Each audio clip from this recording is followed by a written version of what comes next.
Alrighty, so today we are going to talk about the first non-expansion team in the season preview, and that of course is Atlanta United. And I think for Atlanta, this is probably the first season, maybe since the expansion season when they came into the league in 2017, where there is a lot of uncertainty coming into this year for the Five Stripes. I mean, this season there's definitely that uncertainty of how they're going to do. They could either be a team that could be a playoff contender, or they could be a team that could suffer the same fate as last season, which is missing the playoffs because of guys underperforming.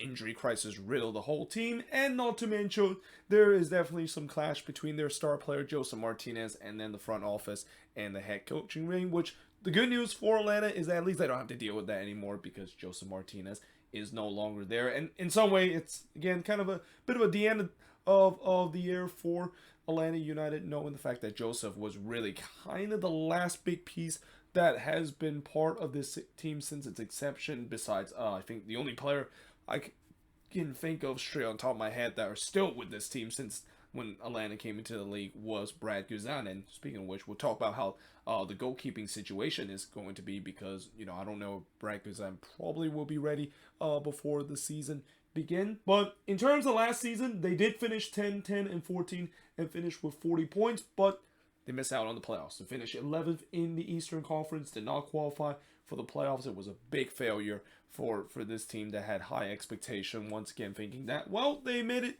back to the playoffs the previous season, and now it looks like they were going to be looking like the old Atlanta that we saw when they came into the league. But besides that, as I mentioned, with them finishing 11 and have a 10, 10, and 14 record and finished 40 points. In the previous year, they made it back to the playoffs with a 13, 12, and 9 record and finished with 51 points and finished in 5th place. But unfortunately, they were eliminated in the first round. They got knocked out by NYCFC in the first round. Now in 2020, this is where the steep decline for Atlanta United happened. They finished with 6, 4, and 13. Remember, this was a short season. They finished with 22 points and finished 12th in the league and did not qualify. And this is just coming off of them making the Eastern Conference Final with an 18, 4, and 12 record with 58 points and finished 2nd place. By the way, this is also the first year that Frank de Boer was in charge. And yeah, it turns out he only lasted a year and a bit because he would eventually be fired during the 2020 season when Atlanta got off to such a terrible start, especially the embarrassment that they had in the MLS's back term. And then in 2018, we know what happened in 18 for Atlanta, and certainly that's going to be a moment Atlanta United fans are hoping to cherish for a while they're going through a tough time, which is the year that they won their MLS Cup only in their 2nd season, 21, 6, and 7 with 69 points and finished 2nd once again in the Eastern Conference, but this time they won MLS Cup after getting a 2-0 victory against the Portland Timbers. Now, in terms of some of the transfers and some of the ins, now normally with Atlanta, they've always been one of those teams that has been a very free-spending team. They're not afraid in terms of spending big, in terms of getting players, especially down in South America, and getting those Argentine players from the Argentine Premier Division. But this season, we haven't seen that. And again, I'm not sure if that has anything to do with the fact that, it is a new regime kind of coming in with the way that now Garth Lagerwey is coming into this one, and maybe Carlos Bocanegra doesn't have as much of a leash in terms of signing whatever players that help to make Atlanta United great again, and that we'll see whether or not if they're going to continue to make some big signing as the week goes along. Again, well, the tricky thing is about doing season preview very early in this series is the fact that I'm pretty sure this season preview will be a little bit different. Some of the things I'll say will be completely different if they do decide to sign some players. Because right now, they only signed 3 players in this offseason. Their biggest acquisition is Derek Etienne Jr. from the Columbus Crew. Then they signed 2 goalkeeper in Clement Diop and Quentin Westbrook. And I'm pretty sure both of these guys will be battling for that temporary starting position because, as I mentioned, Brad Guzan still is currently injured, and I don't think he's going to be back before the beginning of the season after that torn ACL injury. And then when you look at players that left this team, well, there was definitely some key names that left this team. Alan Franco, of course, left this team to go to, I believe, in Brazil. followed by George Campbell, who went to Montreal. Obviously, the biggest one this offseason, and really probably the biggest outbound transfer, and a guy that is moving to another team is none other than their star man Josef Martinez. Decided to leave for Inter Miami after Atlanta United exercised the buyout contract and officially ending what is pretty much been the storyline throughout the entire offseason for this Atlanta United team is what are they going to do with Josef Martinez, and is he going to leave or is he going to stay? And then you got Bryce Washington, Marcelino Marino, although he's only on a loan deal from what I heard, so technically they still have rights to him if they want to recall him from loan. But then you got Emerson Hyman, Raul Gadinho, Dom Dwyer, Alex DeJong, Dylan Castillera, and Ronaldo Cisneros also leaving this team. So basically, they do not have a number 9 right now because they pretty much let go of all of their number 9. I think they're only down to Jackson Conway as their actual number 9 right now. And no disrespect to Jackson Conway. I mean, obviously, I know Atlanta fans love this kid. He is a guy that is a homegrown that definitely had some talent and definitely is well liked in the fan base. But I'm pretty sure the fan base will know that Jackson Conway is not going to be the answer in terms of replacing Josef Martinez, and we'll talk about in just a bit of who they're going to decide to do because they've been linked with multiple strikers for these past couple of weeks of potentially replacing the big shoes that Josef has left now.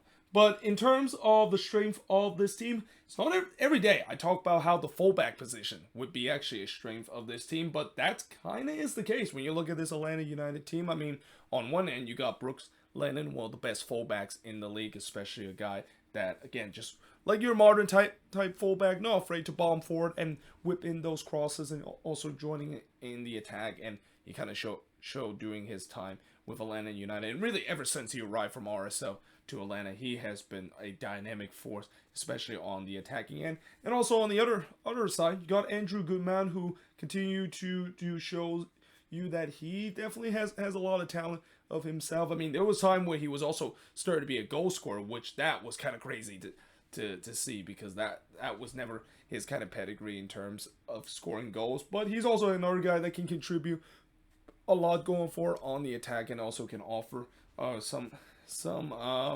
defensive help too. And that, yeah, again, I really think Atlanta United probably have two of the better fullbacks in the league. And again, fullback position is not always one position you would think I would say that is a strength for the team. In fact, I think maybe Atlanta United might be the only team I can say the strength is on the fullback position. I mean, you can also argue maybe the attack could be a strength in this team, but then, of course, you got the question in the number 9 position of who is going to be, because on the wing area, Derek Etienne, we know what he did during his time with Columbus, and there's a reason why they bought him from there, because he has definitely shown some flashes of brilliance, and especially finally kind of live up to the potential that when the Red Bulls decided to bring him in, and how I always thought Etienne Jr.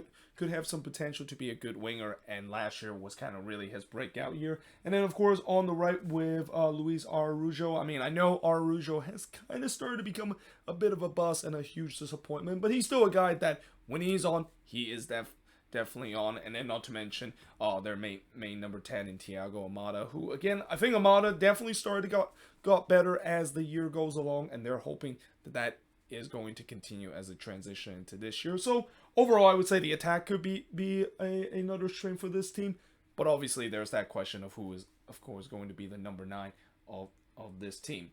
And then, of course, the weakness, like I said, the number 9 position, it is pretty much open right now, and that I don't expect them to maybe put Jackson Conway as their main number 9 for many of the game. And again, this is no disrespect to Jackson Conway, but I don't think he's going to be the MLS starting caliber kind of number 9 that Atlanta United is looking forward to. So that is definitely going to be one area that they're going to need to address. But also on the defensive area too, I think depth is going to be something that they need to address. I mean, they lost Alan Franco and George Campbell this offseason, and both of those guys were very good for at least for the most part last season.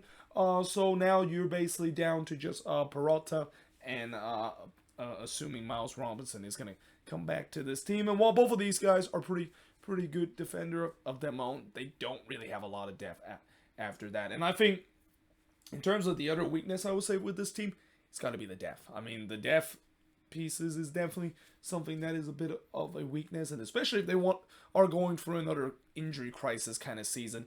Oh, they hope that that depth will once again provide again, because last season it was not the case, and hence that's why they kind of really struggled last season to a point where they did not make it to the playoffs.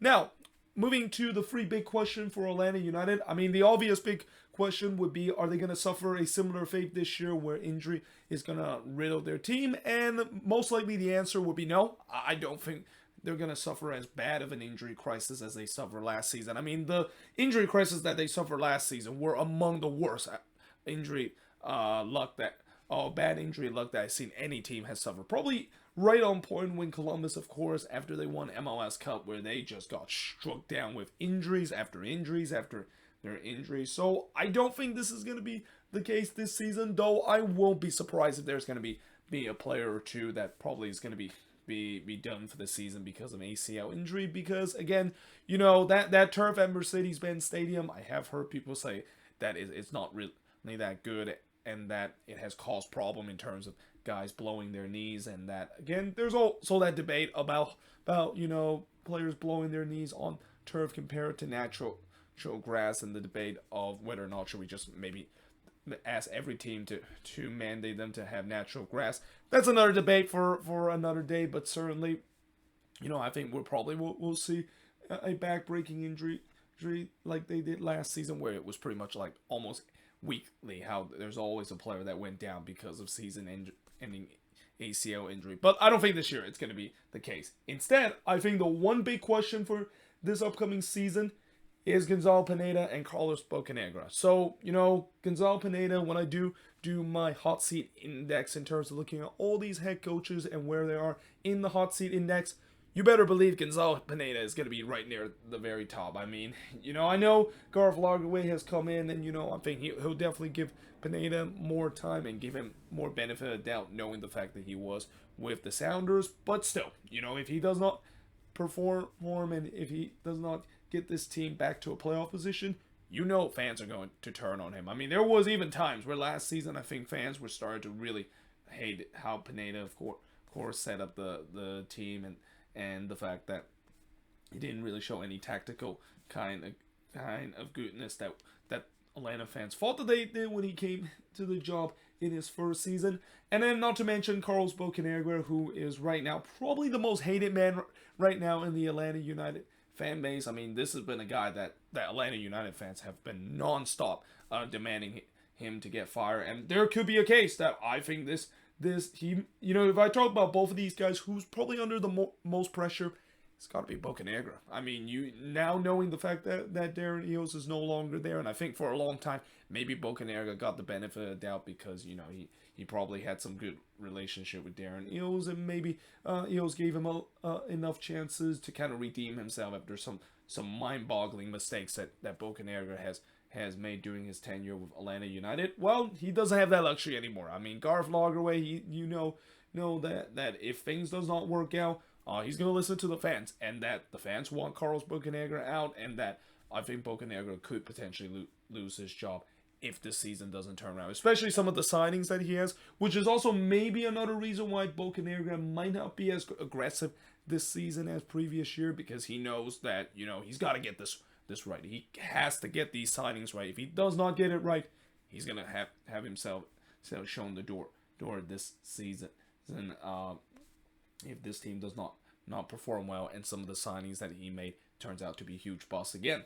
And then, of course, there's the big question of who's going to fill in the big shoe for Josef Martinez. Again, I have heard rumors that I think one of the South Korean striker that Minnesota United used to link with in, I think, what was his name? Again, it wasn't Cho Gwin-sung because he decided to stay in South Korea. I think it was Hun Yoo-jo, the one that the Loons were rumored, and now it seems like Atlanta United is interested in him. There was another player that I don't exactly know his name, but he is a Greek striker that is also potentially linked with Atlanta United. So yeah, they're definitely in an active search in terms of trying to find a replacement for Josef Martinez. And again, I think by the time if you watch this video maybe a couple of weeks later, this probably will be a big question that will be answered relatively quick. But at the same time, it'll still be a good ongoing question because yeah, that's a huge shoes to fill. Like whoever is going to be the number 9 on this team to replace Josef Martinez, he has a big task to make because they're going to expect him to really hit the ground running, just like what Josef Martinez has given to this team. And that, yeah, we'll see. Whoever replaces him will basically deal with that pressure cooker and still performing. I mean, I wouldn't say almost at the same rate as Josef Martinez because I don't think anybody can replicate what Josef Martinez has done. Even,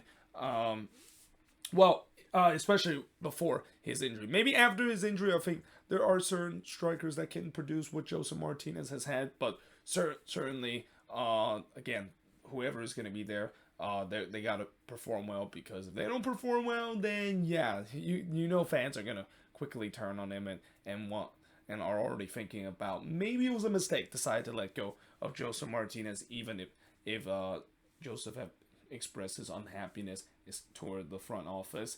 But the last thing for Orlando United is, are they going to be back being a playoff contender, despite the fact that they did lose some key pieces and they're just kind of seems to go through a retool phase. I mean, I really don't know what to call this phase. I guess it's a retool because of the way that they did lose some key guys. I mean, look at some of the players that is out in this name. There is definitely some very well-known name. I mean, I don't think that they're going through a rebuild too, because when you look at this squad, it's too talented for a squad that I think that they're going to go through a rebuild. And especially, Atlanta United, they don't do rebuild. Like, especially with the way that they love to spend money in terms of replacing guys, they love to do retool and trying to kind of fresh things up so that they can get themselves back to being the best. So I think that is going to be interesting to see if they can get this right and be a playoff contender once again, because if there's one thing about Atlanta United, this fan base has high expectation like no other team in the league. If you don't make the playoffs,